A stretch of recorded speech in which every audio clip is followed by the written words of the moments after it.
Cinema ఎందుకు గొప్పది అంటే పసిపిల్లోడిలో కసిని పుట్టించగలను, మొరటు మనిషిని కూడా ఏడి పెంచగలను, గంభీరంగా కనిపించే నాన్నని కూడా నవ్వించగలను, అమ్మ చేత అల్లరి చేయించగలను, ఆలోచనలని కాసేపు మరిచేలా చెయ్యగలను, ఎన్నో ఆలోచనలని పుట్టించగలను.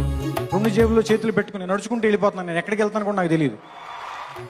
నీకు తెలియని కథ చెప్పగలను, నీ కథ చెప్పగలను అంది.